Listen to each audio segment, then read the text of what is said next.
നമസ്കാരം എല്ലാ കൂട്ടുകാർക്കും പുതിയൊരു വീഡിയോയിലേക്ക് സ്വാഗതം. ഇന്നത്തെ വീഡിയോ നമ്മൾ നോക്കാനായിട്ട് പോകുന്നത് ഇന്ന് ആരാണ് ഔട്ടായത്, അതുപോലെ വൈൽഡ് കാർഡ് എൻട്രീസ് വല്ലതും വരുന്നുണ്ടോ, അതുപോലെ തന്നെ എന്തൊക്കെ സംഭവ വികാസങ്ങളാണ് ഇന്ന് നടന്നതെന്നാണ്. അങ്ങനെ വീണ്ടും ഒരു ബിഗ് ബോസ് വീക്കെൻഡ് എപ്പിസോഡ് വന്നിരിക്കുകയാണ്. ശനിയാഴ്ചത്തെ ഷൂട്ട് കാര്യങ്ങളെല്ലാം കഴിഞ്ഞു എന്ന് ഞാൻ കുറച്ച് മുമ്പേ വീഡിയോയിൽ പറഞ്ഞിരുന്നു. അപ്പോൾ അതിനുശേഷം ഒരു പ്രൊമോ കാര്യങ്ങൾ വന്നു. ലാലേട്ടൻ അത്യാവശ്യം നല്ല രീതിക്ക് ഫയർ ചെയ്യുന്നതൊക്കെ നിങ്ങൾ പ്രൊമോയിലൂടെ കണ്ടു കാണും. പക്ഷേ വലിയ സംഭവമൊന്നും ഇല്ലെന്നാണ് നമുക്കിപ്പം അറിയാനായിട്ട് സാധിക്കുന്നത്. അതായത് പ്രൊമോ കണ്ട് നിങ്ങൾ ഓവർ എക്സ്പെക്റ്റേഷൻ ഒന്നും ആവണ്ട. ഒരു ചെറുതായിട്ട് വഴക്ക് പറയുന്നതല്ലാതെ പ്രത്യേകിച്ച് റെഡ് കാർഡ് കാര്യങ്ങളോ അങ്ങനെ കൊടുക്കുക അല്ലെങ്കിൽ ഭയങ്കര ഫയറിംഗ് ഒന്നും ഇല്ലെന്നാണ് നമുക്കറിയാനായിട്ട് സാധിച്ചത്. പിന്നെ പ്രൊമോയിൽ കുറച്ച് ഇങ്ങനെ എന്താ പറയുക, നമ്മളെ ഒരു ആകാംക്ഷ പരിചയമാക്കാൻ വേണ്ടി കാണിച്ചു മാത്രമല്ല വലിയ സംഭവങ്ങളൊന്നും ഇല്ല എന്നാണ് നമുക്ക് പറയാൻ സാധിച്ചത്. സൺഡേയിലെ ഷൂട്ട് കാര്യങ്ങളൊന്നും കഴിഞ്ഞിട്ടില്ല. അതുകൊണ്ട് തന്നെ ഒരാളും ഇതുവരെ എലിമിനേറ്റ് ആയിട്ടില്ല. അതുപോലെ തന്നെ ആരും ഇതുപോലെ വൈൽഡ് കാർഡ് എൻട്രി ആയിട്ട് കയറിയിട്ടുമില്ല.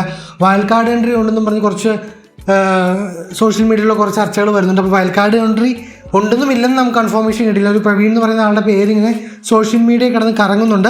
അപ്പം ചിലപ്പം വൈൽഡ് കാർഡ് എൻട്രി കയറാനുള്ള ചാൻസ് ഉണ്ട്, പക്ഷേ ഇതുവരെ കയറിയിട്ടില്ല.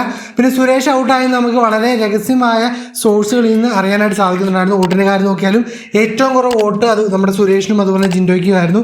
അതുകൊണ്ട് തന്നെ സുരേഷ് ഔട്ടായെങ്കിൽ അത് ഫെയർ ആയിട്ടുള്ള ഒരു എവിക്ഷൻ തന്നെയാണെന്നാണ് എനിക്ക് പറയാനുള്ളൂ. അപ്പം എന്താണെങ്കിലും സുരേഷ് ഔട്ടായെന്നുള്ള ന്യൂസ് നമുക്ക് 100% വിശ്വസിക്കാൻ പറ്റില്ല എങ്കിലും ഏകദേശം 95% വരെ നമുക്ക് വിശ്വസിക്കാവുന്ന സോഴ്സുകളിൽ നിന്ന് തന്നെയാണ് ഈ ഒരു ഇൻഫർമേഷൻ കിട്ടിയത്. അതുകൊണ്ട് തന്നെ ഈ ആഴ്ച എലിമിനേറ്റ് ആയി പോകാനായിട്ട് പോകുന്ന സുരേഷാണ്.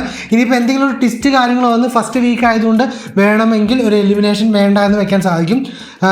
ചിലപ്പോൾ നമ്മളങ്ങനെ കാണാറുള്ളതാണ്. എന്നാലും ഏറ്റവും കുറവ് വോട്ട് കാര്യങ്ങൾ കിട്ടിയിരിക്കുന്നത് സുരേഷിന് തന്നെയാണ്. അതുകൊണ്ട് തന്നെ സുരേഷ് തന്നെയാണ് ഔട്ടായെന്നാണ് ഇപ്പം നമുക്ക് കിട്ടുന്ന ഇൻഫർമേഷൻ. ഇനിയിപ്പോൾ എന്താണെങ്കിലും ഈ ഒരു ഷൂട്ട് കാര്യങ്ങൾ കഴിഞ്ഞാൽ മാത്രമാണ് നമുക്ക് കറക്റ്റായിട്ട് അറിയാൻ പറ്റുള്ളൂ. ഇനി കുറച്ച് ഏകദേശം മണിക്കൂർ കൂടെ ഉള്ളൂ ഷൂട്ട് തീരാനായിട്ട്. അപ്പോൾ എന്താണെങ്കിലും അത് കഴിയുമ്പോൾ നമ്മൾ അപ്ഡേറ്റ് ചെയ്യുന്നതായിരിക്കും.